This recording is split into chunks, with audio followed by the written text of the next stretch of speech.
ഖുർആനിലെ സൂറത്തുൽ ബഖറയിലെ 2-ാമത്തെ ജുസ് ആ ഒരു ഭാഗത്ത് വെച്ചുകൊണ്ട് ബദർ സംഭവത്തെ സ്മരിക്കുന്നുണ്ട്. ബദറിലേക്ക് പോകുന്ന ഹിജറ 2-ാം വർഷം പ്രവാചകനും സഹബത്തൊക്കെ മദീനയിലെത്തി. 2-ാമത്തെ വർഷമാവുമ്പോൾ അവർക്കെതിരിൽ ആക്രമണങ്ങൾ, അവർ ഉന്മൂലനം ചെയ്യുവാനുള്ള ഖുറൈശികളുടെ ശ്രമം ശക്തിപ്പെട്ട ഘട്ടത്തിൽ അതിനെ പ്രതിരോധിക്കുന്ന ബദർ പോരാട്ടം നടക്കുന്നുണ്ട്. ആ ബദറിലേക്ക് വിശ്വാസികൾ പോകുന്ന സന്ദർഭത്തിൽ വിശുദ്ധ ഖുർആനിൽ അല്ലാഹു ചില സൂക്തങ്ങൾ അവതരിപ്പിക്കുന്നുണ്ട്. ഖുർആനിലൂടെ അന്ന് പ്രവാചകനും സഹാബത്തിനും അവതരിപ്പിച്ചു കൊടുക്കുന്നത് ചരിത്രത്തിലെ ഒരു സമരത്തെയാണ്, ഒരു പോരാട്ടത്തെയാണ്. ഖുർആൻ എന്ന് പറയുന്നത് പ്രവാചകനും അനുചരന്മാർക്കും നമ്മൾ ഇന്ന് അതിങ്ങനെ ഓതാനും അതിങ്ങനെ പാരായണം ചെയ്യാനും അത് ഖത്തം തീർക്കാനും യാസീൻ ഓതാനും അങ്ങനെ ആദരിച്ചും ബഹുമാനിച്ച് ഓതി ആദരിച്ച് ഇങ്ങനെ വീടിന്റെ മേലത്ത് അട്ടിയില് അല്ലെങ്കിൽ മേശയില് അല്ലെങ്കിൽ അവിടുത്തെ അലമാരിലൊക്കെ സൂക്ഷിച്ചു വെക്കേണ്ട ഒരു വിശുദ്ധമായ വേദഗ്രന്ഥം എന്നർത്ഥത്തിൽ മാത്രമല്ല, അതിൽ നിന്ന് മനുഷ്യന് ആവശ്യമുള്ള ഒരുപാട് കാര്യങ്ങൾ പഠിക്കാനും വായിക്കാനും മനസ്സിലാക്കാനുണ്ട്. ബദറിലേക്ക് സത്യവിശ്വാസികൾ പോകുമ്പോൾ വിശുദ്ധ ഖുർആനിൽ വഖാലല്ലദീന കഫറൂ ലിറുസുലിഹിം ലൗലാ ഉൻസില അലൈഹി ജുംലത്തുൻ വാഹിദ ലൗലാ നുസില അലൈഹി ജുംലത്തുൻ വാഹിദ വഖാലല്ലദീന കഫറൂ, നിഷേധികൾ ചോദിക്കുന്നുണ്ട്, എന്തുകൊണ്ട് ഖുർആൻ ഒരുമിച്ച് ഇറക്കി കൊടുത്താൽ പോരായിരുന്നോ? വഖാലല്ലദീന കഫറൂ ലൗലാ നുസില അലൈഹി ജുംലത്തുൻ വാഹിദ, ഈ ഖുർആൻ മൊത്തത്തിൽ ഒരു ഗ്രന്ഥമായിട്ടാണ് കൊടുത്താൽ പോരായിരുന്നോ? എന്തിനെങ്ങനെ കുറേശ്ശെ കൊടുക്കുന്നത് എന്ന് ചോദിക്കുന്നുണ്ട്.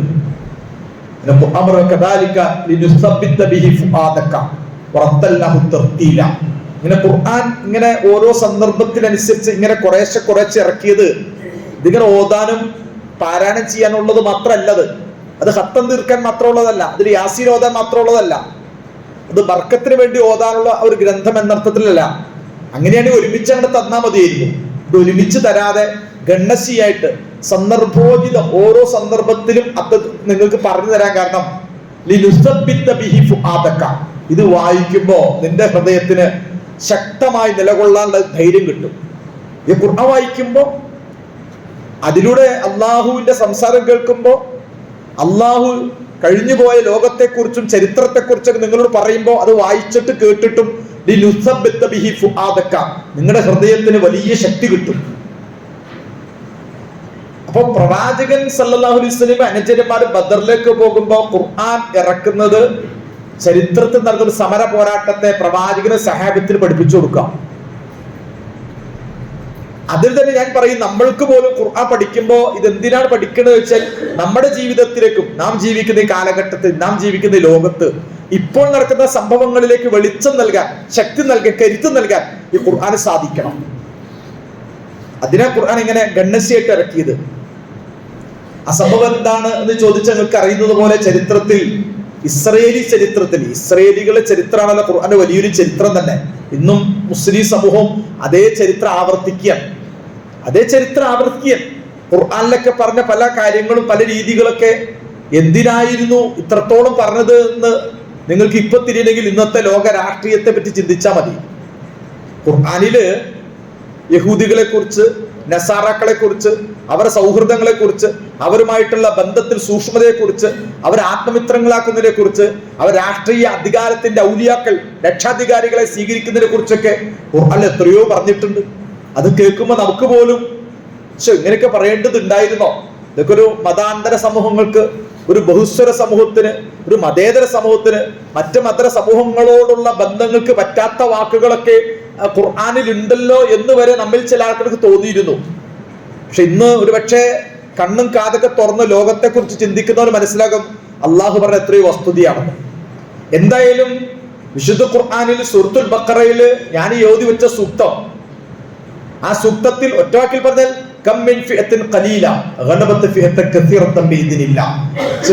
എത്രയോ ചെറു സംഘങ്ങൾ വലിയ സംഘങ്ങളെ പരാജയപ്പെടുത്തിയിട്ടുണ്ട്.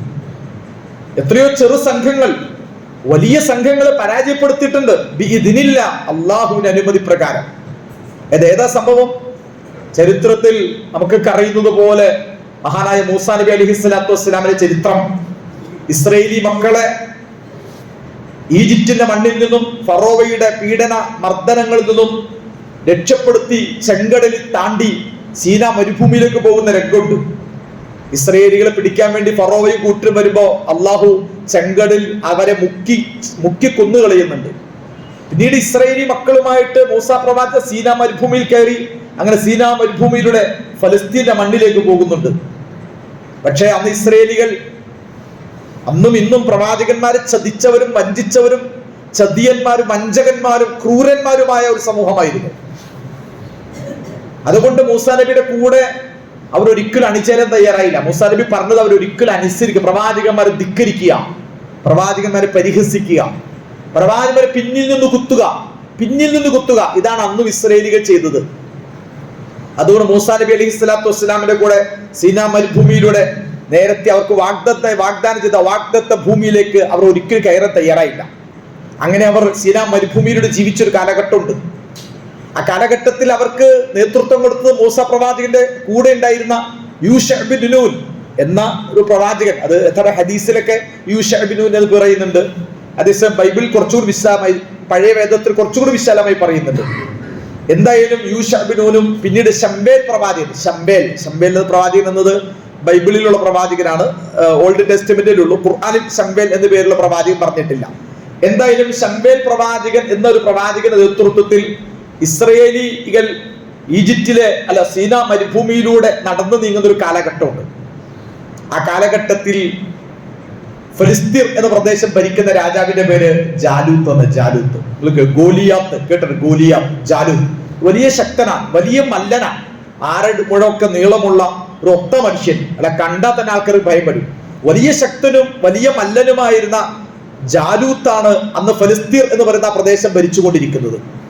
ഇസ്രയേലിന്റെ കൈകളിൽ നിന്നും താബൂത്ത് അടക്കം പിടിച്ചെടുത്ത ഒരു കാലഘട്ടം. അവരെ തൗറാത്തും മുൻ പ്രവാചകന്മാരുടെ പലവിധ അടയാളങ്ങളും സൂക്ഷിപ്പ് സ്വത്തുകളൊക്കെ ഉണ്ടായിരുന്ന ആ താബൂത്തൊക്കെ പിടിച്ചെടുക്കപ്പെടുകയും അതുപോലെ തന്നെ ഇസ്രയേലി സമൂഹത്തെ ക്രൂരമായി വേട്ടയാടുകയും ചെയ്തിരുന്ന ഭരണാധികാരിയായിരുന്നു ഈ ജാലൂത്ത് എന്ന് പറയുന്നത്. അതുകൊണ്ട് ഈ ജാലൂത്തിനെ എതിരിടുവാൻ, ജാലൂത്തിനെ തോൽപ്പിക്കുവാൻ ഇസ്രയേലികൾ നിർബന്ധിതരായി. അതിന് അവരെ സംബന്ധിച്ച് ശംബേൽ പ്രവാചകൻ ഇപ്പൊ പ്രായമൊക്കെ ആയി, വയസ്സൊക്കെ ആയപ്പോ അവർ പറഞ്ഞു, ഞങ്ങൾക്ക് ഒരു രാജാവിനെ പറഞ്ഞയച്ചെന്നാം, ഞങ്ങൾക്ക് ഒരു രാജാവിനെ അയച്ചെന്ന്. അങ്ങനെ അള്ളാഹു താലൂത്ത് എന്ന പേര് രാജാവിനെ ഇസ്രയേലിലേക്ക് അയച്ചു. ഞാൻ കഥ വിശദമായിട്ട് പറയുന്നില്ല, ചുരുക്കി പറയുന്നുള്ളൂ. ആ താലൂത്ത് എന്ന് പറയുന്ന പ്രവാചകൻ വരുമ്പോ തന്നെ ഈ ജനത പറയുന്നുണ്ട്, അല്ല അന്നാ യകൂനു ലഹുൽ മുൽക്ക്, എങ്ങനെ ഇപ്പൊ ഈ താലൂത്ത രാജാവ്, അദ്ദേഹം ഞങ്ങളുടെ ഭരണാധികാരി, വലമിഹുത്ത സഅത്തൻ മിനൽ മാൽ, ഇത്ര വലിയ പൈസയൊന്നുമില്ലല്ലോ, പൈസയും പണമൊന്നും ഇല്ലല്ലോ. രാജാവിന് ഭരണാധികാരിക്ക് പൈസ ഉണ്ടോ, പണം ഉണ്ടോ? പൈസയും പണമൊക്കെ ഉണ്ടാകാനാണ് രാജാവ് ഭരണാധികാരി എന്ന് വിചാരിച്ച ഒരു ഇസ്രയേലികൾ. ഇന്നും അറബ് നാടുകളിൽ ദിർഹമുള്ള, ദീനാറുള്ള, പെട്രോൾ ഡോളറുള്ള, ഇസ്രയേലിലും അമേരിക്കയിലൊക്കെ അവരുടെ ബാങ്കിൽ കൊണ്ടുപോയി പണം നിക്ഷേപിച്ചിട്ടുള്ള, ഇങ്ങനെ പെട്രോളിന്റെയും ഡീസലിന്റെയും അതുപോലെ തന്നെ ഗ്യാസിന്റെയും അതുപോലത്തെ ദീനാറിന്റെയും ദിർഹമിന്റെയും റിയാലിന്റെയും അടിമകളായി അത് നഷ്ടപ്പെടുമോ എന്ന് പേടിച്ച് അടിമ എഴുത്തിക്കാഫിരിക്കുന്ന അത് അള്ളിപ്പിടിച്ചിരിക്കുന്ന ഭരണകൂടങ്ങൾ, പൈസ, പണം, ജീവിത സുഖങ്ങൾ ആഗ്രഹിക്കുന്ന. അതുകൊണ്ട് അങ്ങനെ രാജാവ് വേണം, അങ്ങനെ രാജാവ് അല്ലല്ലോ താലൂത്ത് എന്ന് ഇസ്രയേൽ പറയുന്നുണ്ട്. അള്ളാഹു പറയുന്നുണ്ട്, ഒരു രാജാവിന്, നേതാവിന് വേണ്ടത് പൈസയോ പണമൊന്നുമല്ല, നല്ല അറിവും നല്ല കഴിവുമാണ്. നല്ല ശാരീരികമായ ശേഷി വേണം, നല്ല വൈജ്ഞാനികമായ ശേഷി വേണം, ബുദ്ധിപരമായ ശേഷിയുള്ളവർ, ശാരീരികമായ ക്ഷമതയുള്ളവർ, അതാണ് രാജാവ്. ഇത് താലൂത്തിനുണ്ട്. അതുകൊണ്ട് താലൂത്തിന്റെ നേതൃത്വത്തിൽ മുന്നോട്ട് പോകൂ എന്ന് പറയുന്നുണ്ട്. എന്തായാലും ഞാൻ കഥ അത് വിശദീകരിക്കുന്നില്ല. എന്തായാലും ഈ സമൂഹത്തെ കൊണ്ട് ജാലൂത്തിനോട് സമരം ചെയ്യുവാൻ വേണ്ടി താലൂത്തും സംഘവും എല്ലാം പുറപ്പെടുന്ന ഒരു ചിത്രം. ആ പോകുന്ന വഴിക്ക് ഈ താലൂത്ത് ഈ സൈന്യവുമായിട്ട്, മുസ്ലിം സൈന്യവുമായിട്ട് ജോർദാൻ നദി, ആ താലൂത്ത് തന്റെ കീഴിലുള്ള ഇസ്രയേലി സമൂഹവുമായിട്ട് ജാലൂത്തിനോട് സമരം ചെയ്യുവാൻ പുറപ്പെടുന്ന ഘട്ടത്തിൽ ഒരു വലിയ നദി കൊണ്ട് അവരെ പരീക്ഷിക്കുന്നുണ്ട്. ഒരു നദിയെ കൊണ്ട് പരീക്ഷിക്കുന്നുണ്ട്. ആ നദിയിൽ വെള്ളം കാണും, ധാരാളം വെള്ളം ഉണ്ടാവും. അള്ളാഹ് പറഞ്ഞു നിങ്ങളെ വെള്ളം അങ്ങനെ കുടിക്കാൻ പാടില്ല. അത് നിങ്ങൾക്ക് അള്ളാഹു പരീക്ഷണം. ഇന്നല്ലാഹു മുബ്തലിക്കും ബിനഹർ, ഈ നദി കൊണ്ട് നിങ്ങളെ പരീക്ഷിക്കാൻ. ഫമൻ ശരീബ മിൻഹു ഫലൈസ മിന്നി, അതിൽ നിന്ന് കുടിച്ചാൽ അവൻ എണ്ണിൽപ്പെട്ടവനല്ല. അങ്ങനെ അത് കുടിക്കാൻ പാടില്ല. വമല്ലേ മെത്തഅമഹു, അത് കുടിക്കാത്ത ആളുകൾ അവർ ഫൈന്നഹു മിന്നി, അവർ എന്റെ കൂട്ടത്തിൽപ്പെട്ട ആളാ. ഇല്ലാ മനിഗത്തറഫ ഖുർഫ, ഒരു കോര്, ഒരു കൈ തണ്ടയിലേക്ക് എടുക്കണ മാതിരി കുറച്ച് വേണമെങ്കിൽ കോരി കുടിക്കാം. പൊതുവിൽ നിങ്ങൾ ആ ജോർദാൻ പുഴയിൽ നിന്ന് വെള്ളം കുടിക്കരുത്. കുടിച്ചവർ എന്റെ കൂട്ടത്തിൽപ്പെട്ടവരല്ല, കുടിക്കാത്തവർ എന്റെ കൂടിയാണ്. ഇനി വളരെ ദാഹമൊക്കെ വന്ന് പ്രയാസപ്പെട്ട ഒരു കവിളോ അല്ലെങ്കിൽ ഒരു കൈ കുമ്പിളൊക്കെ എടുത്തിട്ട് കുടിച്ചോളൂ, കുഴപ്പമില്ല എന്ന രീതിയിൽ ഖുർആൻ പറയുകയാണ്. പക്ഷെ ഫശരിബു മിൻഹു ഖലീല, ഫശരിബു മിൻഹു ഇല്ല ഖലീല, പക്ഷെ അതിൽ മഹാഭൂരിപക്ഷം ആ വെള്ളം കുടിച്ച് വയറാങ്ങണം നിറച്ചു. വളരെ കുറഞ്ഞ ആളുകൾ മാത്രമാണ് കുടിക്കാതിരുന്നുള്ളൂ. ഫലമ്മ ജാവസഹു വല്ലദീന ആമനു മഅഹു, അങ്ങനെ ആ ജോർദാൻ നദീതടം കവർ ചെയ്ത് പോയപ്പോ ആ താലൂത്തും അദ്ദേഹത്തിന് കൂടെയുള്ളവരും പോയപ്പോൾ മഹാഭൂരിപക്ഷ ആളുകൾ കുടിച്ചു. അവസാനം എന്ത് സംഭവിച്ചു എന്ന് ചോദിച്ചാൽ ഖാലു ലാ താഖത്ത ലനൽ യൗമ ബിജാലൂത വജുനൂദിഹി, ജാലൂത്തിന്റെ മുമ്പിലേക്ക് ചെന്നപ്പോ ഈ വെള്ളമൊക്കെ കുടിച്ച് വയറൊക്കെ നിറഞ്ഞ ആളുകൾ പറഞ്ഞു ഞങ്ങൾക്ക് വയ്യ, ഞങ്ങളെ വയറ് നിറഞ്ഞിരിക്കുന്നു, ഞങ്ങൾക്ക് യുദ്ധം ചെയ്യാനോ പൊരുതാനോ കഴിയുന്നില്ല, ക്ഷീണം വരിക, അതുകൊണ്ട് ഞങ്ങൾ മാറി നിൽക്കുകയാണ് എന്ന് പറഞ്ഞ് അവർ യുദ്ധത്തിന് തയ്യാറാകുന്ന മാറി നിന്നത്രേ. കാലല്ലദിന് യദുന്നൂന അന്നഹും മുലാഖുല്ലാ, അവിടെയാണ് വിഷയത്തിന് മർമ്മം വരുന്നത്. കാലല്ലദിന് യദുന്നൂന അന്നഹും മുലാഖുല്ലാ, നാളെ മരിച്ചു പോയാലും പടച്ച റബ്ബിന്റെ അടുക്കലൊക്കെ പോവാ, മരിക്കും, ജീവിതത്തിൽ എന്തായാലും മരിക്കും. മരിച്ചൊരു ഖബറുണ്ട്, ഖബറിന് ശേഷം ബർസഖ് ഉണ്ട്, ബർസഖ് ശേഷം മഹ്ശറുണ്ട്, അവിടെ ഒരു സ്വർഗമുണ്ട്, അവിടെ ഒരു നരകമുണ്ട്, ഒരു പരലോകമുണ്ട്. നാളെ അള്ളാഹുവിനെ കണ്ടുമുട്ടേണ്ടി വരും എന്ന് ഉറച്ച വിശ്വാസമുള്ള ഒരു ചെറു സംഘം ആളുകൾ പറഞ്ഞു ഞങ്ങൾ അവരെ ഏറ്റുമുട്ടാൻ റെഡിയാണ്. അഥവാ ഈ പുഴയിലെ വെള്ളം അമിതമായി കുടിക്കാതിരുന്നവർ, പ്രവാചകനെ യഥാവിധി പിന്തുടർന്നവർ, നാളെ ഞാൻ മരിച്ചു പോയാൽ പോലും ഒരു പരലോകമുണ്ട്, അവിടെ സ്വർഗനരകമുണ്ട്, അള്ളാഹുവിനെ കണ്ടുമുട്ടുന്ന ഒരു ലോകമുണ്ട് എന്ന് ഉറച്ച വിശ്വാസമുള്ള ഒരു ചെറു സംഘം പറഞ്ഞു ഞങ്ങൾ പ്രവാചകരെ താങ്കളുടെ കൂടെ പൊരുതാൻ യുദ്ധം ചെയ്യാൻ തയ്യാറാണ്. ചുരുക്കി പറയട്ടെ, അവിടെ ഒരു യുദ്ധവും പോരാട്ടവും നടക്കുക. എന്നിട്ട് ഖുർആൻ പറയുന്നുണ്ട് കം മിൻ ഫിഅത്തിൻ ഖലീലത്തിൻ ഗലബത് ഫിഅത്തൻ കസീറത്തൻ ബിഇദ്നില്ലാഹ്, എത്രയോ ചെറു സംഘങ്ങളാണ് വലിയ സംഘങ്ങളെ തോൽപ്പിച്ചത്. ഒരു കാലഘട്ടത്തിലെ ഇസ്ലാമിക സമൂഹത്തിലെ ഒരു ചെറിയ ന്യൂനപക്ഷം പ്രവാചകന്റെ പിന്നിൽ അണിചേർന്ന്, താലൂത്ത് എന്ന പ്രവാചകന്റെ കീഴിൽ അണിചേർന്ന് ജോർദാൻ നദി കടക്കുന്ന ഘട്ടത്തിൽ, വെള്ളം സമൃദ്ധമായി നിൽക്കുന്ന ഘട്ടത്തിൽ ആ വെള്ളം കുടിക്കേണ്ടതില്ല എന്ന രീതിയിൽ പറഞ്ഞപ്പോൾ വെള്ളം കുടിക്കാതിരുന്ന ആളുകൾ, കുടിച്ചവരുണ്ട്, വയറ് നിറച്ച് കുടിച്ചവരുണ്ട്. കുടിച്ചവർക്ക് യഥാർത്ഥം മുന്നോട്ട് പോകാൻ കഴിഞ്ഞിട്ട് പരാജയപ്പെട്ടു പോകേണ്ടി വന്നു. എന്നിട്ട് ഖുർആൻ പറഞ്ഞ ചെറു സംഘങ്ങൾ വലിയ സംഘങ്ങൾ അതിജീവിച്ചത് ഈ പ്രവാചകന്റെ കൂടെ അണിചേർന്ന് പരലോകത്തിൽ ഉറച്ചു വിശ്വസിച്ച ധീരന്മാരായ ഒരു ചെറു സംഘം ആളുകൾക്കാണ് അന്ന് താലൂത്തിന്റെ നേതൃത്വത്തിൽ. താലൂത്തും സൈന്യം മുന്നോട്ട് വരുന്നു. ആ യുദ്ധത്തിൽ ദ്വന്ദ്വയുദ്ധം നടക്കുന്ന ഘട്ടത്തിൽ ജാലൂത്തിനോട് ഏറ്റുമുട്ടാൻ മുന്നോട്ട് വരുന്ന ധീരന്റെ പേരാണ് ദാവൂദ്. താലൂത്തിന്റെ പട്ടാളത്തിൽ അണിചേർന്ന ധീര ഒരു ചെറുപ്പക്കാരന് ആ ദാവൂദ് ഫഖത്തല ദാവൂദ് ജാലൂത്ത. ആ ദാവൂദ് കടന്നു വന്ന് തന്റെ കവണയിൽ കല്ല് കോർത്ത് ആ കവണയിലെ കല്ല് വെച്ചുകൊണ്ട് ജാലൂത്തിന്റെ മുഖത്ത് എറിയുകയും ജാലൂത്ത് മറഞ്ഞു വീഴുകയും അങ്ങനെ ജാലൂത്തിന്റെ വാളെടുത്ത് ജാലൂത്തിനെ കൊല്ലുകയും ചെയ്തുകൊണ്ട് അങ്ങനെ ഗോലിയാത്ത്, ചരിത്രത്തിൽ ഗോലിയാത്തിനെ തോൽപ്പിച്ച ദാവീദ്, എല്ലാ ഗോലിയാത്തുമാർക്കും ദാവീദ് ഉണ്ടാകും. അതുകൊണ്ട് ജാലൂത്തിനെ തോൽപ്പിച്ച ദാവൂദ്, അങ്ങനെ താലൂത്തിന് ശേഷം ദാവൂദ് ആ നാടിന്റെ അധികാരം ഏറ്റെടുക്കുന്നു, ഭരണം ഏറ്റെടുക്കുന്നു. അങ്ങനെ ദാവൂദിയൻ ഭരണം, ദാവൂദിയന്റെ ലോകം, ദാവീദിൻ ലോകം വരണവേ, ദാവീദിന്റെ ലോകം.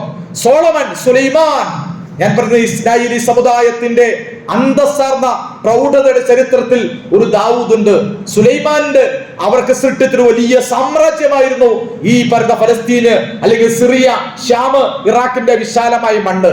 പ്രിയമുള്ള സഹോദരന്മാരെ, ഞാൻ ഇപ്പോൾ ഇത് പറയുന്നത് ഈ അർത്ഥത്തിൽ ആദർശബോധമുള്ള ആളുകൾ, പരലോക ബോധമുള്ള ആളുകൾ, ആദർശത്തിൽ വിശ്വസിച്ച പ്രവാചകന്മാരെ കീഴിലാണ് ചേർന്ന ഒരു ചെറു സംഘം, ഭൗതികത കുടിച്ചവർ, നേരത്തെ ഭൗതികത കുടിച്ചവർ, അധികാരത്തിന് നേരത്തെ വരെ ഭൗതിക ആസക്തി മൂത്ത് ജീവിതത്തിന്റെ ഐഹിക സുഖങ്ങളും സൗകര്യങ്ങളുമെല്ലാം ആവോളം ആസ്വദിച്ച് ജീവിക്കുന്ന മുസ്ലിം സമുദായത്തിന്, മുസ്ലിം ഭരണാധികാരികൾക്ക്, മുസ്ലിം പൊതുസമൂഹത്തിന് അവർക്ക് യഥാർത്ഥത്തിൽ ഇസ്രായേലിനെ പരാജയപ്പെടുത്താൻ കഴിയില്ല.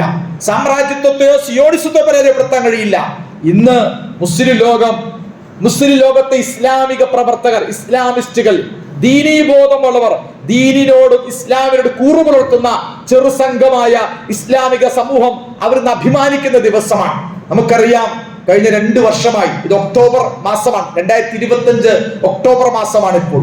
നമുക്കറിയാം 2023 ഒക്ടോബർ 7 ഫലസ്തീൻ ഇസ്രായേലിന്റെ മണ്ണിൽ വലിയൊരു സമരം നടന്നു. തൂഫാൻ അഖ്സ ഫ്ലഡ് എന്ന പേരിൽ അതിനെക്കുറിച്ചൊക്കെ നമ്മൾ ധാരാളം പറഞ്ഞിട്ടുണ്ട്. നിങ്ങൾ ഇപ്പോൾ കേട്ടുകൊണ്ടിരിക്കുക. ഇന്നത്തെ ലോക രാഷ്ട്രീയം ഇന്ന് നിലനിൽക്കുന്നത് ഈ പോരാട്ട ഭൂമിയിലാണ്. ഈ പോരാട്ട ഭൂമിയിൽ ഫലസ്തീനിന്റെ ഹമാസ് ഗസ, ഈ 2 പദങ്ങളും ഈ രണ്ട് പ്രയോഗങ്ങളും തലമുറകളെ പഠിപ്പിക്കും. മുസ്ലിം പുതുതലമുറയെ പഠിപ്പിക്കേണ്ട ടെക്സ്റ്റ് ബുക്കുകളാണ് ഗസയും ഹമാസും. നിങ്ങളുടെ കുട്ടികൾക്ക് പറഞ്ഞു കൊടുക്കണം, ഗസയെ കുറിച്ച് പറഞ്ഞു കൊടുക്കണം, ഹമാസിനെ കുറിച്ച് അവർക്ക് പറഞ്ഞു കൊടുക്കണം. നിങ്ങളുടെ കുഞ്ഞുങ്ങളെ ഹമാസിന്റെ ആളുകളാക്കി വളർത്തിയെടുക്കണം. നിങ്ങളുടെ നാടുകളെ, നിങ്ങളുടെ പ്രദേശങ്ങളെ, നിങ്ങളുടെ വീടുകളെ ഗസാബികളാക്കി, നിങ്ങൾ ഗസക്കാരായി മാറണം, നിങ്ങൾ ഹമാസായി മാറണം. ഏതോ ഫലസ്തീനിലെ ഒരു പ്രദേശമായി ഗസ മാറാൻ പാടില്ല. മുസ്ലിം ലോകത്തിന്റെ മുഴുവൻ പേര് ഗസയാക്കി മാറ്റിയെടുക്കാൻ കഴിയണം. ഇസ്ലാമിക ലോകത്തിന്റെ ക്യാപിറ്റൽ സിറ്റി, ഇസ്ലാമിക പ്രസ്ഥാനങ്ങളിലെ, ഇസ്ലാമിക ലോകത്തിന്റെ ക്യാപിറ്റൽ സിറ്റിയായി ഗസ മാറണം. മുസ്ലിം ലോകത്തെ ഹമാസിന്റെ പ്രവർത്തകരാക്കി മുസ്ലിം യുവാക്കളെ, മുസ്ലിം യുവതികളെ, പുതുതലമുറകളെ വളർത്തിയെടുക്കണം. എന്താണ് ഗസ, എന്താണ് ഹമാസ് നമുക്ക് നൽകുന്ന സന്ദേശം? കഴിഞ്ഞ ഫലസ്തീൻ വിഷയത്തിൽ ഒരുപക്ഷെ എത്ര യുദ്ധങ്ങൾ ഫലസ്തീൻ ഉണ്ടായിട്ട് അന്നു മുതൽ ഈ കാലയളവ് വരെയും ഇസ്രായേൽ എന്ന രാജ്യം ആ ഫലസ്തീനെ ഫലസ്തീനെ മുഴുവൻ മാന്തിപ്പറിച്ച്, ശരിക്കും ഫലസ്തീൻ എന്നത് ഇന്ന് പൊട്ടും പൊടി മാത്രമാണ്. ഇസ്രായേലിന്റെ ഭൂപടത്തിൽ ഫലസ്തീനായിരുന്നു ഭൂപടം. പക്ഷേ ഫലസ്തീന്റെ ഭൂപടത്തിൽ ഫലസ്തീനെ തിന്ന് ക്യാൻസർ എന്ന് പറയാറുണ്ടല്ലോ, ശരീരത്തിലെ ക്യാൻസർ സ്പ്രെഡായി എന്ന് പറയാറുണ്ട്. ക്യാൻസറിന്റെ 4th സ്റ്റേജ് മൊത്തം സ്പ്രെഡായി. ശരിക്ക് ഫലസ്തീന്റെ ശരീരത്തിൽ വന്ന ക്യാൻസറിന്റെ പേര് ഒരു കഡാര. ഇസ്രായേലിന്റെ ഭൂപടം ഒരു കഡാര പോലെ ഇരിക്കണം, അതൊരു കഡാരയാണ്. മിഡിൽ ഈസ്റ്റിൽ സാമ്രാജ്യത്വ ശക്തികൾ കുത്തിവെച്ച, മുസ്ലിം നെഞ്ചകത്ത് കുത്തിവെച്ച കഡാരയാണ്. ആ കഡാര യഥാർത്ഥത്തിൽ ഒരു അർബുദം പോലെ ഫലസ്തീൻ എന്ന് പറയുന്ന പ്രദേശത്തിന്റെ 98%, ഫലസ്തീൻ എന്ന് പറയുന്ന പ്രദേശത്തിന്റെ 98% ഒരു അർബുദം ബാധിച്ച് ക്യാൻസർ പോലെ ഇസ്രായേൽ പടർന്ന് ഇന്ന് ഏതോർത്ഥത്തിൽ ഗസയുടെയും അതുപോലെ വെസ്റ്റ് ബാങ്കിന്റെയും ഏതോ ചില പൊടി ചില ഭാഗങ്ങൾ മാത്രമാണ് ഇന്ന് യഥാർത്ഥത്തിൽ മുസ്ലിം സാന്നിധ്യമുള്ളൂ, മുസ്ലിം സമൂഹത്തിൽ ജീവിക്കാൻ കഴിയുള്ളൂ. ബാക്കി എല്ലാ പ്രദേശങ്ങളിൽ നിന്നും ഈ ഇസ്രായേൽ ഫലസ്തീനെ കാർന്ന് നിന്ന് മസ്ജിദുൽ അഖ്സ അടക്കം ഇന്ന് അവരുടെ കയ്യിലാണ്. മസ്ജിദുൽ അഖ്സ പോലും ഒരുപക്ഷെ മുസ്ലിങ്ങൾ നമസ്കരിക്കുന്നുണ്ട്, പക്ഷെ അവിടെ നിയന്ത്രിക്കുന്നത്, ആ അഖ്സയുടെ നിയന്ത്രണം പോലും യഥാർത്ഥത്തിൽ ഇസ്രായേലിന്റെ കൈകളിലാണ്. അവിടുന്ന് അങ്ങോട്ട് ജോലാൻ കുന്ന്, അല്ലെങ്കിൽ അപ്പുറത്തെ സീനാ മരുഭൂമി, അല്ലെങ്കിൽ നേരത്തെ വെസ്റ്റ് ബാങ്ക് ഉൾപ്പെടുന്ന ഓരോ പ്രദേശങ്ങളെ കയറി പിടിച്ച് അങ്ങനെ വിശാല Israel Kubbra, the great Israel, അങ്ങനെ വിശാല ഇസ്രായേൽ ഉണ്ടാക്കുന്നതിന്റെ ഭാഗമായിട്ട് മുസ്ലിം നാടുകളെ, മുസ്ലിം സമൂഹങ്ങളെ നിരന്തരം തോൽപ്പിച്ച് പരാജയപ്പെടുത്തി അന്നത്തെ ബ്രിട്ടീഷ് സാമ്രാജ്യത്വം, ഫ്രഞ്ച് സാമ്രാജ്യത്വം, പിന്നീട് അമേരിക്കൻ സാമ്രാജ്യം, ഇങ്ങനെ സാമ്രാജ്യ ശക്തികളുടെ പിന്തുണയോടെ മുസ്ലിം നാടുകൾ ഒന്നിനെ പിറകെ ഒന്നായിട്ട് കീഴടക്കി മുസ്ലിം സമൂഹത്തെ ദുർബലപ്പെടുത്തിക്കൊണ്ട് മുന്നോട്ട് പോകുന്ന ഇസ്രായേൽ എന്ന രാജ്യം 1948 ഇസ്രായേൽ രൂപീകരിക്കുന്നത്. ആ രൂപീകരിച്ച വർഷം തന്നെ അന്ന് ഈജിപ്തിന്റെയും സിറിയയുടെയും ലെബനോണിന്റെയും ജോർദാന്റെയും ഇറാഖിന്റെ നേതൃത്വത്തിൽ 5 രാജ്യങ്ങൾ, 5 പരമാധികാര രാജ്യങ്ങളാണ് അന്ന് ഇസ്രായേൽ ഏറ്റുമുട്ടുന്നുണ്ട്. ഡേവിഡ് ബെൻഗോറിയന്റെ നേതൃത്വത്തിലുള്ള ഇസ്രായേലി ഭരണകൂടത്തിനെതിരിൽ അന്ന് 5 അന്നത്തെ മുസ്ലിം ലോകത്തെ അതിശക്തമായ രാജ്യങ്ങളാണ് ഈജിപ്ത്, അതുപോലെ ഇറാഖ്, അതേപോലെ തന്നെ ജോർദാൻ, അതേപോലെ സിറിയ, അതുപോലുള്ള ലെബനോൺ പോലുള്ള ആ മിഡിൽ ഈസ്റ്റിലെ രാജ്യങ്ങളെല്ലാവരും ഒരുമിച്ച് ചേർന്ന് ഇസ്രായേൽ ഏറ്റുമുട്ടി. പക്ഷേ ആ യുദ്ധത്തിൽ ശരിക്കും കൂട്ടത്തിൽ അന്ന് അൽ ഇഖ്വാൻ മുസ്ലിമൂൻ എന്ന പേരിലുള്ള അന്ന് ഇസ്ലാമിക പ്രസ്ഥാനം രൂപകൽപ്പന ചെയ്തിട്ടുണ്ട് ഈജിപ്തില്. അന്ന് ഡോക്ടർ ഇമാം ഷഹീദ് ഹസൻ ബന്റെ നേതൃത്വത്തിൽ കത്തീബത്തുൽ ഇഖ്വാന്റെ നേതൃത്വത്തിൽ ഒരു കത്തീബ, യഥാർത്ഥത്തിൽ മുസ്തഫ സിബായിയുടെ നേതൃത്വത്തിൽ, മുസ്തഫ സിബായി എന്ന സിറിയയിലെ ഇസ്ലാമിക പ്രസ്ഥാനത്തിലെ പണ്ഡിതൻ, അദ്ദേഹത്തിന്റെ നേതൃത്വത്തിൽ സിറിയയുടെ മണ്ണിൽ നിന്നും അതുപോലെ ഈജിപ്തിന്റെ മണ്ണിൽ നിന്ന് സാക്ഷാൽ ഇമാം ഹസനുവിന്റെ നേതൃത്വത്തിലുള്ള അൽ ഇഖ്വാൻ മുസ്ലിമൂൻ അടക്കമുള്ള ഇസ്ലാമിക പ്രസ്ഥാനങ്ങളുടേതായ ഒരു കത്തീബ, ഒരു സംഘമുണ്ടായിരുന്നു. പക്ഷേ ഈ അൻവർ സാദാത്തുമാർ, ഈ മതേതര മുസ്ലിങ്ങൾ ഉണ്ടല്ലോ, ഈ സെക്യുലർ മുസ്ലിങ്ങൾ, ഈ മതേതര മുസ്ലിങ്ങൾ, ഈ ഭരണകൂടങ്ങൾക്ക് അധികാരികൾക്ക് വേണ്ടിയിട്ട് വാലാട്ടുന്ന ഈ പപ്പികളായ ഈ മുസ്ലിം മതേതര കപടന്മാരായ കുറെ മുസ്ലിം ഭരണാധികാരികൾ അവര് പറഞ്ഞു ഇസ്ലാമിസ്റ്റുകൾ വേണ്ട, ഇസ്ലാമിക പ്രബോധനം അവർക്ക് തോന്നി ഇവര് വന്ന് യുദ്ധത്തിൽ പങ്കെടുത്താൽ പിന്നെ അധികാരവും ഭരണവുമെല്ലാം ഇസ്ലാമിക പ്രസ്ഥാനങ്ങൾ ഇസ്ലാമിസ്റ്റുകളുടെ കൈകളിലേക്ക് പോകും. അതുകൊണ്ട് ഇസ്ലാമിസ്റ്റുകളെ യഥാർത്ഥത്തിൽ പിന്നിൽ നിന്ന് കുത്തി അവരെ ഒറ്റുകൊടുത്ത് അവർ യുദ്ധത്തിൽ പങ്കെടുക്കാൻ സമ്മതിക്കാതെ വഞ്ചിക്കുകയാണ് ചെയ്തത്. അതിന്റെ ഫലം എന്തായി? 1948 യുദ്ധത്തിൽ ഈ അറബ് ഭരണകൂടങ്ങൾ പരാജയപ്പെട്ടു, ഇസ്രായേലിൽ പരാജയപ്പെട്ടു. ഇസ്രായേലിന് അമേരിക്കയുടെ ബ്രിട്ടന്റെ പിന്തുണയുണ്ട്. അന്ന് ബ്രിട്ടനാണ് കാര്യമായിട്ട്. അങ്ങനെ 1948 5 രാജ്യങ്ങൾ ചേർന്ന് യുദ്ധം ചെയ്തതാണ് ഇസ്രായേലിൽ. അന്ന് ഇസ്രായേൽ പരാജയപ്പെട്ടു. 1967 വീണ്ടും ഒരു യുദ്ധം നടക്കുന്നുണ്ട്. ഓരോ കാലഘട്ടത്തിൽ ഓരോ കരാറുമായി ബന്ധപ്പെട്ട് ഞാൻ അങ്ങോട്ട് ഇപ്പൊ പോകുന്നില്ല. ആ യുദ്ധത്തിൽ 5 എന്ന് പറഞ്ഞ 3 രാജ്യമായി. അന്ന് ഇറാഖില്ല, അതുപോലെ ലെബനോണില്ല. അന്ന് ജോർദാനും ഇറാഖും സിറിയയും ചേർന്നുകൊണ്ടാണ് 1967 6 ഡേ വാർ നടക്കുന്നത്. 6 ദിവസം കൊണ്ട് ഈ പറഞ്ഞ മുസ്ലിം സൈന്യം തോറ്റു തുന്നം പാടി പരാജയപ്പെട്ടുപോയി. 73 യുദ്ധം ഒന്നുകൂടി നടക്കുന്ന ഇസ്രായേലിനെതിരെ. അന്ന് ഈജിപ്റ്റ് സിറിയമാ 2 രാജ്യം. 1948 5 രാജ്യം ഉണ്ടായിരുന്നു. 1973 3 രാജ്യം മാറി. 1967 73 ആയപ്പോ 2 രാജ്യങ്ങളായി. 2 പരമാധികാര രാജ്യങ്ങളാണ്. അൻവർ സാദത്തിനെ പോലുള്ള ആളുകൾ, ഹാഫിദുൽ അസദിനെ പോലുള്ള ആളുകൾ, ജോർദൻ അബ്ദുള്ള രാജാവിനെ പോലുള്ള ആളുകൾ, അങ്ങനെയുള്ള അന്നത്തെ വലിയ ജമാൽ അബ്ദുൽ നാസറിനെ പോലുള്ള ആളുകൾ, ഇങ്ങനെയുള്ള ആളുകൾക്ക് നേതൃത്വം നൽകുന്ന ഭരണകൂട അധികാര പിൻബലമുള്ള മുസ്ലിം നാടുകൾ അന്ന് ഇസ്രായേൽ യുദ്ധം ചെയ്തപ്പോൾ അവിടങ്ങളിലൊക്കെ പരാജയപ്പെട്ടു എന്ന് മാത്രമല്ല, മുസ്ലിം നാടുകൾ പിന്നീട് തീരുമാനിച്ചു ഇസ്രായേൽ ഒരിക്കലും തോൽപ്പിക്കാൻ കഴിയില്ല. നേരത്തെ പറഞ്ഞാൽ ഇസ്രായേലിനെ തോൽപ്പിക്കാൻ കഴിയില്ല, അതുകൊണ്ട് ഇസ്രായേൽ യുദ്ധം ചെയ്യുക എന്ന് പറയുന്നത് സാധ്യമല്ല, അതുകൊണ്ട് ഇസ്രായേലുമായിട്ട് അഡ്ജസ്റ്റ്മെന്റുകൾ ആകാം എന്നിടത്തേക്ക് സാക്ഷാൽ ഈജിപ്റ്റ് ഷർമു ഷെയ്ഖ് എന്ന് ഇന്നലെ യോഗം നടന്ന ഷർമു ഷെയ്ഖ് എന്ന് പറയുന്ന ഈജിപ്തിലെ ഒരു തായ്ലൻഡാണ് ഷർമു ഷെയ്ഖ്. ആ ഷർമു ഷെയ്ഖിൽ അന്നുണ്ടാക്കിയ കരാറുകൾ, ക്യാമ്പ് ഡേവിഡ് കരാറുകൾ, പിന്നീട് ഓസ്ലോ കരാറുകൾ, ഇങ്ങനെ കരാറുകൾ ഉണ്ടാക്കി ഇസ്രായേലുമിൽ അടിയറവ് പറയുന്ന ചരിത്രമാണ് പിന്നീട് മുസ്ലിം ലോകത്ത് നമ്മൾ കാണുന്നത്. അടിയറവ് പറയുകയാണ്. അപ്പൊ മുസ്ലിം രാജാക്കന്മാർ അടിയറവ് പറഞ്ഞു, മുസ്ലിം രാജ്യങ്ങൾ അടിയറവ് പറഞ്ഞു. പിന്നീട് ഒരു പക്ഷേ മുസ്ലിം ഫലസ്തീന് വിമോചനത്തിന് വേണ്ടി രംഗത്ത് വന്ന PFLP പോലുള്ള കമ്മ്യൂണിസ്റ്റ് പ്രസ്ഥാനങ്ങൾ, PFLP അവിടുത്തെ ഫലസ്തീൻ ലിബറേഷൻ പാർട്ടി എന്ന അവിടുത്തെ കമ്മ്യൂണിസ്റ്റ് ഇടതുപക്ഷ പ്രസ്ഥാനമാണ് PFLP, ജോർജ് ഒബേഷിന്റെ നേതൃത്വത്തിലുള്ളത്. പിന്നീട് PLO ഫലസ്തീൻ ലിബറേഷൻ ഓർഗനൈസേഷൻ എന്ന പേരിൽ നമുക്ക് അറിയുന്നത് യാസിർ അറാഫത്ത് ഒരു കയ്യിൽ ഒലിവിച്ചില്ലയും മറുകയിൽ യന്ത്രത്തോക്കുമായി കടന്നു വന്ന് ഞങ്ങൾക്ക് ഒന്നുകിൽ സമാധാനത്തിന് ഒലിവിച്ചില്ലകൾ ഉയർത്തിപ്പിടിക്കാനുള്ള സ്വാതന്ത്ര്യം കിട്ടണം, ഫലസ്തീന് സ്വാതന്ത്ര്യം കിട്ടണം, ഇല്ലെങ്കിൽ യന്ത്രത്തോക്കും മുഴക്കും എന്ന് ഒരു കാലഘട്ടത്തിൽ ധീരമായി പറഞ്ഞ നേതാവായിരുന്നു യാസർ അറാഫത്ത്. പക്ഷെ അദ്ദേഹത്തെ നേരത്തെ പറഞ്ഞ ക്യാമ്പ് ഡേവിഡ് കരാറിൽ കുടുക്കി PLOവിനെ നിരായുധീകരിച്ചു. PLOവിന് ഇസ്രായേലുമായിട്ട് അഡ്ജസ്റ്റ്മെന്റ് നിർത്തി. ഇസ്രായേൽ പറയുന്നിടത്ത് ഒപ്പിടുകയും ഇസ്രായേലിന്റെ ഏതോർത്ഥത്തിൽ ഒരു റാൻമൂളിയാക്കി മാറ്റിയെടുത്ത് അങ്ങനെ അദ്ദേഹത്തിന് കുറച്ച് അധികാരവും ചെറിയ പഞ്ചായത്ത് ഭരണം പോലെ മിനിമം അധികാരവും ഭരണം നൽകിക്കൊണ്ട് ഇസ്രായേലിനെ സേവിച്ചു നിൽക്കുന്ന പ്രസ്ഥാനമാക്കി PLOവിനെ മാറ്റി. പിന്നീട് PLOവിന്റെ പുതിയൊരു ഫത്ഹ് പാർട്ടി ഉണ്ടായി, അതാണ് മഹ്മൂദ് അബ്ബാസ്. ഇന്നും ഗസയുടെ അപ്പുറത്തുള്ള ഒരു മുസ്ലിം പ്രദേശം എന്ന് പറയുന്നത് വെസ്റ്റ് ബാങ്കാണ്. അവിടെ പേരിൽ ഭരിക്കുന്നത് മഹ്മൂദ് അബ്ബാസ, ഒരു കടലാസ് പുലിയ. ഒരുപക്ഷെ ഇന്ന് ജൂതനോട് ഇസ്രായേലിന്റെ കൂടിയാണ് അദ്ദേഹം കൂടുതൽ നിൽക്കുന്നത്. ഇസ്രായേലിനൊപ്പം നിൽക്കുന്ന മുസ്ലിം നാമധാരിയാണ് മഹ്മൂദ് അബ്ബാസ്. ഞാൻ പറയുന്നത് ഒരു കാലഘട്ടത്തിലെ മുസ്ലിം രാജാക്കന്മാർ തോറ്റ് ഏത്തമിട്ട ചരിത്രം 1948, 67, 73. പിന്നീട് ഓസ്ലോ കരാർ മുതൽ ഷർമു ഷെയ്ഖിലെ ക്യാമ്പ് ഡേവിഡ് കരാർ മുതൽ ഓസ്ലോ കരാർ വരെയുള്ള കരാറുകളിലൂടെ സാക്ഷാൽ PLOവിനെയും ഒരുപക്ഷെ PFLP അടക്കമുള്ള പാർട്ടികൾ അല്ലെങ്കിൽ നേരത്തെ പറഞ്ഞ മാതിരി മഹ്മൂദ് അബ്ബാസ് ഉൾപ്പെടെയുള്ള എല്ലാവരും തന്നെ ഇസ്രായേലിൽ ഭയപ്പെട്ട് ഒരുപക്ഷെ ഏറ്റവും അവസാനം അറബ് മുസ്ലിം നാടുകളിൽ എല്ലാവരും ബഹ്റൈൻ, UAE, സൗദി ഒപ്പിട്ടിട്ടില്ല, സുഡാൻ, ഇങ്ങനെ പല മുസ്ലിം നാടുകളും നോർമലൈസേഷൻ എന്ന് പറഞ്ഞാൽ ഇസ്രായേലുമായിട്ട് ഒരു നോർമൽ ബന്ധം എല്ലാവരും ഉള്ളതുപോലെ അവരുമായിട്ട് ആകാം. ഇനി അവരുമായിട്ട് സംഘർഷപ്പെടേണ്ടതില്ല, അവരുമായിട്ട് പൊരുത്തേണ്ടതില്ല, അവർക്ക് മുമ്പിൽ കീഴടങ്ങി അവർക്ക് മുമ്പിൽ ഏതർത്ഥത്തിൽ ഒപ്പിച്ച് നിൽക്കലാണ് നമ്മുടെ ജീവന് നല്ലത് എന്ന രീതിയിലേക്ക് ഒരു നോർമലൈസേഷൻ. നമ്മുടെ ഇന്ത്യയിൽ പോലും നിങ്ങൾക്കറിയോ, ഇന്ത്യൻ പാസ്പോർട്ട് ഉപയോഗിച്ചിട്ട് പോകാൻ പാടില്ലാത്ത 2 രാജ്യം ഉണ്ടായിരുന്നു.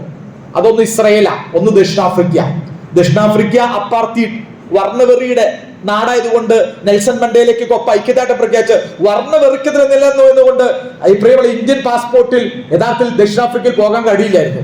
അതുപോലെ ഇസ്രായേലിനെ ഇന്ത്യ ഒരിക്കലും അംഗീകരിച്ചിട്ടില്ല.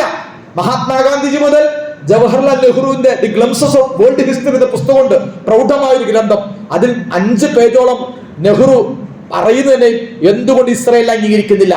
ഇസ്രായേൽ ഫലസ്തീൻ കോൺഫ്ലിക്റ്റിൽ ഇസ്രായേൽ പാപമാണ്, ഇസ്രായേല് സാമ്രാജ്യത്വത്തിന്റെ ജാരസന്തതിയാണ്, അതുകൊണ്ട് ഫലസ്തീന്റെ കൂടിയാണ്. ആ നാട് ഫലസ്തീന്റെ മണ്ണാണത്, അത് അറബികളുടെ മണ്ണാണത്, ഇവർ കടന്നു വന്ന കയ്യേറ്റക്കാരാണ് എന്ന് കൃത്യമായി സ്വന്തം മകൾക്ക് അയച്ച കത്തുകളിൽ ഞാൻ പറഞ്ഞ ഇന്ത്യയുടെ അംബാസിഡർ പോലും ഇസ്രായേലിലേക്ക് അയച്ചിട്ടില്ല. അങ്ങനെ ഇസ്രായേലിനെ അംഗീകരിക്കാതിരുന്ന ഇന്ത്യ ഉൾപ്പെടെ അറബ് രാജ്യങ്ങൾ ഉൾപ്പെടെ എല്ലാവരും ഏറ്റവും അവസാനം ഇബ്രാഹിം അക്കോർഡ്, ഇബ്രാഹിം അക്കോർഡ് എന്ന് പറഞ്ഞാൽ അബ്രഹാം പ്രവാചകൻ, നമ്മുടെ എല്ലാവരും പ്രവാചകനാണ്, അതുകൊണ്ട് മുഴുവൻ പ്രവാചകന്മാർ അബ്രഹാം ആയതുകൊണ്ട് അബ്രഹാം എന്ന പ്രവാചകൻ, മുഹമ്മദും പറയണ്ട, മുഹമ്മദ് നബി എന്നൊരു മുസ്ലിങ്ങളുടെയില്ലേ, ഈസ നബി പറയാം. അപ്പൊ മുഹമ്മദും വേണ്ട, ഈസയും വേണ്ട, അബ്രഹാം എന്ന പ്രവാചകനെ കേന്ദ്രീകരിച്ചുകൊണ്ട് സർവ്വമതങ്ങളും ഒന്നാണ്. അതുകൊണ്ട് യഹൂദികളുമായിട്ട് ഇസ്രായേലുമായിട്ട് നോർമലൈസ് ചെയ്യാം. അതുകൊണ്ട് അറബ് നാടുകളും മുസ്ലിം നാടുകളും ഇസ്രായേലും തമ്മിൽ പൂർണ്ണമായ ഒരു കരാറിൽ ഒപ്പിടുകയും എത്രത്തോളം എന്ന് ചോദിച്ചാൽ 2023 സെപ്റ്റംബർ മാസത്തിൽ UN പൊതുസഭയിൽ വന്നുകൊണ്ട് ഒരു വേൾഡ് മാപ്പ് അദ്ദേഹം അവതരിപ്പിക്കുന്നുണ്ട്. ന്യൂ മിഡിൽ ഈസ്റ്റ് ബോൺ, ഒരു പുതിയ മിഡിൽ ഈസ്റ്റ് ജനിക്കുന്നു. ആര്? നെതന്യാഹു ജനറൽ അസംബ്ലി പറയുകയാണ് ഒരു പുതിയ മിഡിൽ ഈസ്റ്റ്. ആ മാപ്പിൽ യഥാർത്ഥത്തിൽ ഫലസ്തീനെ തന്നെ അവിടെ ഇല്ലാണ്ടാക്കി. ഫലസ്തീൻ ഇല്ല ഇനിയുള്ള ഗസയും ആ വെസ്റ്റ് ബാങ്ക് ഒക്കെ, ആ വെസ്റ്റ് ബാങ്കിന്റെ തന്നെ 70% ഭരിക്കുന്നത് ജൂതന, ഇസ്രായേല. അപ്പൊ ചുരുക്കി പറഞ്ഞാൽ ഫലസ്തീൻ എന്ന് പറയുന്ന ഭൂപടത്തിൽ ഇല്ല. ഫലസ്തീൻ എന്ന് പറയുന്ന ഇനി ഇല്ല. മസ്ജിദുൽ അഖ്സ നിൽക്കുന്ന ജെറുസലേമാണ് ഇസ്രായേലിലെ. ടെല്ലവീവ് ആയിരുന്നു നേരത്തെ ഇസ്രായേലിലെ തലസ്ഥാനം. ആ തലസ്ഥാനം മാറ്റി മസ്ജിദുൽ അഖ്സ നിൽക്കുന്ന മണ്ണ് അത് ശരിക്കും ഇന്റർനാഷണൽ കമ്മ്യൂണിറ്റിയുടെ ഭാഗമായിട്ടാ. ഇസ്രായേലിനും അല്ല അറബികൾക്കല്ല, ഈ ഇന്റർനാഷണൽ കൺട്രോളിൽ നിൽക്കുന്ന UN-ന്റെ കീഴിൽ നിൽക്കുന്ന പ്രദേശമാണ് ഈ പറഞ്ഞ ജെറുസലേം, അതോ മസ്ജിദുൽ അഖ്സ നിൽക്കുന്ന മണ്ണ്. ആ മസ്ജിദുൽ അഖ്സയെ ഇസ്രായേലിന്റെ തലസ്ഥാനാക്കി. നമുക്ക് മനസ്സിലാവുണ്ടോ എന്ന് എനിക്കറിയില്ല. ഇസ്രായേലിന്റെ തലസ്ഥാനം നമുക്ക് സാക്ഷാൽ മസ്ജിദുൽ അഖ്സയെ മാറ്റി. അതാണ് പ്രിയമുള്ളവരെ ഈ പറയുന്ന കരാറിലൂടെ സാധിച്ചത്. അങ്ങനെ ദിയാന അൽ ഇബ്രാഹിമിയ എന്ന് പറയുന്ന അബ്രഹാം അക്കോർഡ് നടപ്പിലാക്കുന്നു. ഫലസ്തീന്റെ ചിത്രം ഇസ്രായേല് ഫലസ്തീനെ ഡിലീറ്റ് ചെയ്യുന്നു. ആ ഘട്ടത്തിലാണ് യഥാർത്ഥത്തിൽ വലിയൊരു ഓപ്പറേഷന് ഹമാസ് തയ്യാറാവുന്നത്. നമ്മളൊക്കെ വിചാരിക്കും വെറുതെ പോയിട്ട് ഒക്ടോബർ 7 പ്രശ്നം ഉണ്ടാക്കി, വെറുതെ അടി വാങ്ങി എന്നൊക്കെ പറഞ്ഞ ചുണ്ടങ്ങ കൊടുത്ത് വഴുതനങ്ങ വാങ്ങിയില്ലേ എന്ന വഴുതനങ്ങ പ്രയോഗമൊക്കെ നമ്മൾ സാധാരണ ഈ പറയുന്ന എന്താ പറയാ മലനാടിന്റെ അല്ലെങ്കിൽ ഇവിടുത്തെ ക്രിസംഗികളുടെ വ്യാഖ്യാന യൂട്യൂബ് ചാനലുകൾ കണ്ടുതൊട്ട് നമ്മിൽ പലരും വിചാരിക്കുന്നുണ്ട്.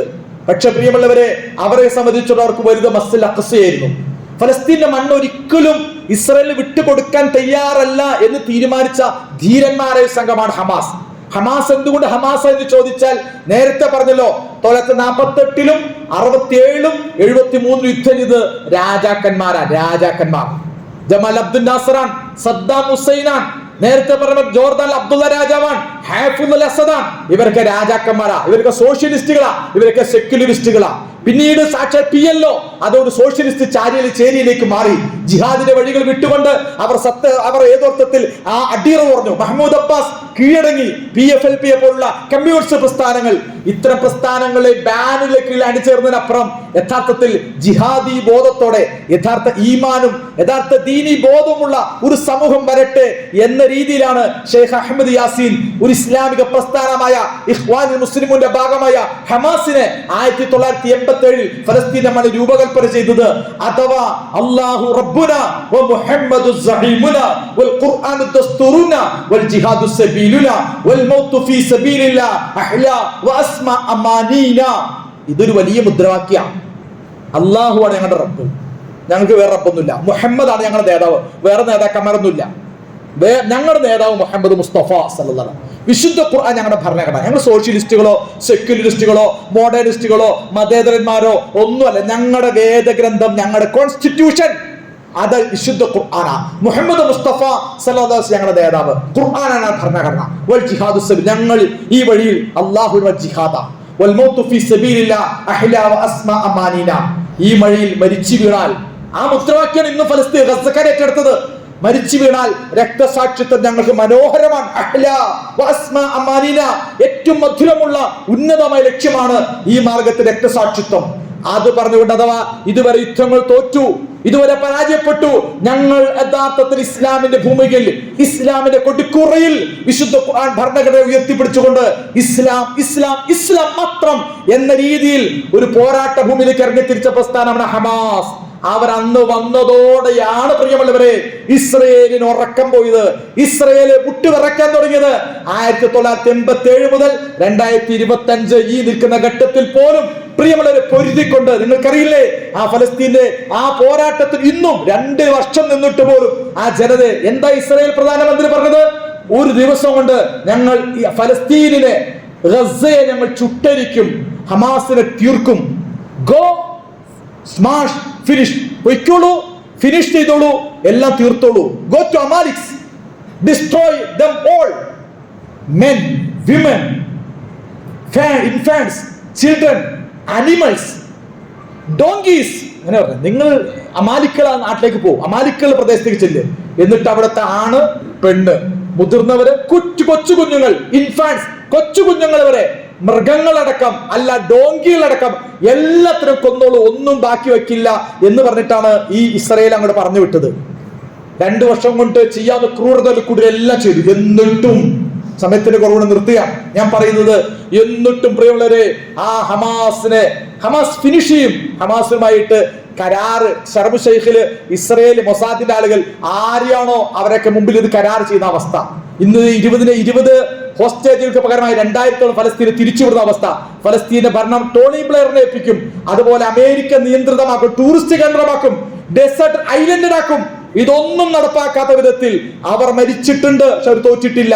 ധീരമായി ഞങ്ങളുടെ വിശ്വാസവും ഞങ്ങളുടെ ആദർശവും പടയം വെക്കാതെ ഇന്ന് ഫലസ്തീനികൾ പൊട്ടിച്ചിരിക്കുകയാണ്. ഇന്ന് ഗസയുടെ മണ്ണിൽ ആളുകൾ വലിയ സന്തോഷത്തിലാണ്.